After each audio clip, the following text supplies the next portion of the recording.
نام تیری حق لا الہ الا اللہ، حق لا الہ الا اللہ، آمنا برسول اللہ، کہیے آمنا برسول اللہ۔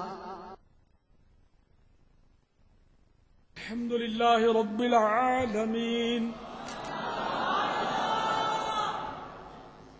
والصلاة والسلام على سيد المرسلين،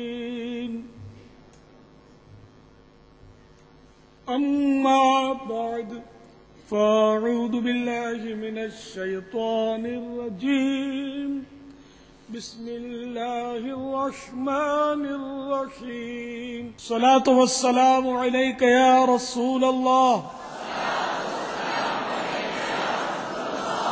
وعلى آلك وأصحابك يا حبيب الله،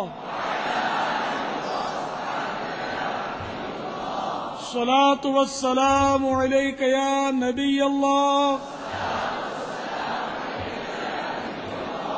وعلى آلك وأصحابك يا نور الله۔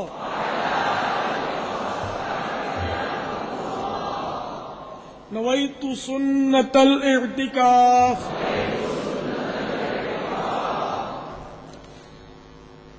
سرکار مدینہ منورہ سردار مکہ مکرمہ صلی اللہ تعالی علیہ وآلہ وسلم کا فرمان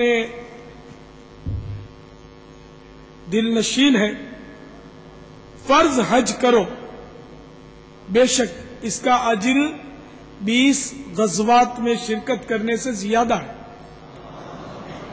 اور مجھ پر ایک مرتبہ درود پاک پڑھنا اس کے برابر ہے۔ صلو علی الحبیب صلی اللہ تعالی علی محمد۔ حضرت سیدنا احمد بن اسحاق علیہ رحمت الرزاق فرماتے ہیں، میرا بھائی باوجود غربت رضا رب العزت کی نیت سے ہر سال بقرعید میں قربانی کیا کرتا تھا۔ اس کے انتقال کے بعد میں نے ایک خواب دیکھا کہ قیامت برپا ہو گئی ہے اور لوگ اپنی اپنی قبروں سے نکل آئے ہیں۔ یکایک میرا مرحوم بھائی ایک ابلق یعنی 2 رنگے چت کبرے گھوڑے پر سوار نظر آیا، اس کے ساتھ اور بھی بہت سارے گھوڑے تھے۔ میں نے پوچھا، یا اخیو ما فعل اللہ تعالی بک، یعنی اے میرے بھائی اللہ تعالی نے آپ کے ساتھ کیا معاملہ فرمایا؟ کہنے لگا اللہ عز و جل نے مجھے بخش دیا۔ پوچھا کس عمل کے سبب؟ کہا ایک دن کسی غریب بڑھیا کو بنیت ثواب میں نے 1 درہم دیا تھا، وہی کام آ گیا۔ پوچھا یہ گھوڑے کیسے ہیں؟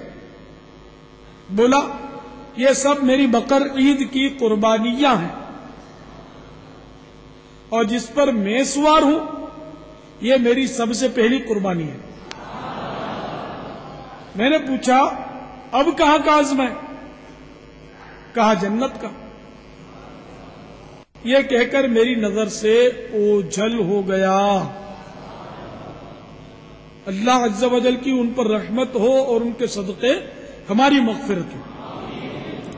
صلو علی الحبیب صلی اللہ تعالی علی محمد، توبوا الی اللہ، صلو علی الحبیب صلی اللہ تعالی علی محمد۔ سرکار نامدار مدینے کے تاجدار بیزن پروردگار 2 عالم کے مالک و مختار شہنشاہ ابرار صلی اللہ تعالی علیہ وآلہ وسلم کا فرمان خوشبودار ہے، انسان بقر عید کے دن کوئی ایسی نیکی نہیں کرتا جو اللہ عز و جل کو خون بہانے سے زیادہ پیاری ہو. یہ قربانی قیامت میں اپنے سینگوں، بالوں اور کھروں کے ساتھ آئے گی. اور قربانی کا خون زمین پر گرنے سے پہلے اللہ عز و جل کے ہاں مقبول ہو جاتا ہے، لہذا خوش دلی سے قربانی کرو.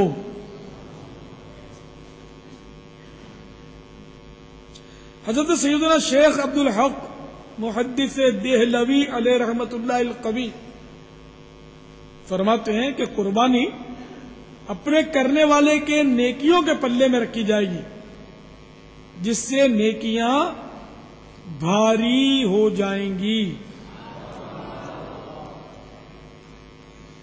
حضرت ملا علی قاری علیہ رحمت اللہ الباری فرماتے ہیں پھر اس کے لیے سواری بنے گی، جس کے ذریعے یہ شخص بآسانی پل صراط سے گزرے گا، اور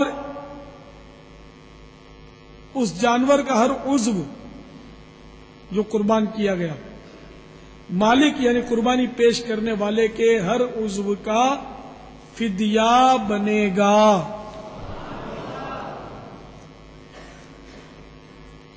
اس کو عذاب سے، اس جانور کا ہر عضو جو ہے عذاب سے چھڑانے کے لیے گویا فدیہ بن جائے گا.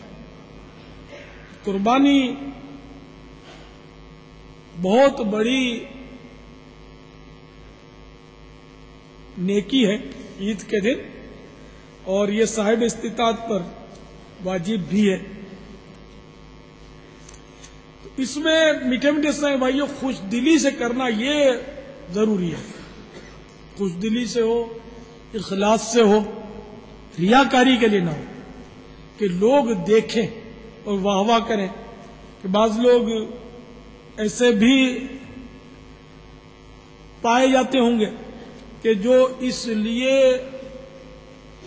خوبصورت جانور لیتے ہوں گے تاکہ لوگ دیکھیں اور پوچھیں کتنے کا ہے، تعریف کریں کہ بھائی تم نے تو بہت خوبصورت جانور لیا، واہ بھائی واہ، یہ تو بڑا دلیر ہے کہ بڑی قیمتی گائے لے کر آیا.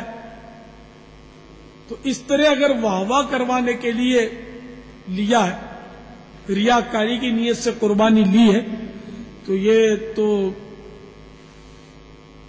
بہت بڑا گناہ ہے کہ ریاکاری حرام اور جہنم میں لے جانے والا کام ہے.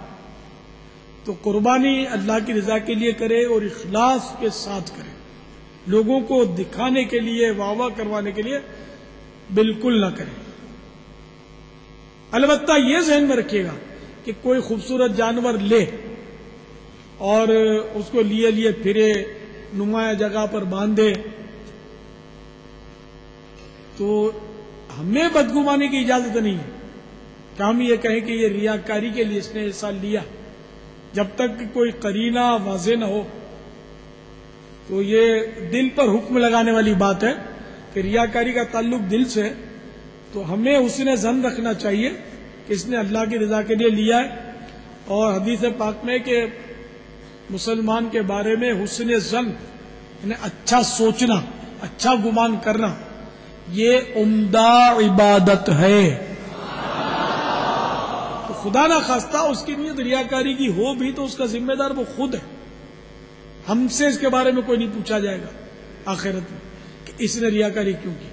ٹھیک ہے نا؟ تو ہمیں کسی کے بارے میں بدگمانی نہیں کرنا چاہیے.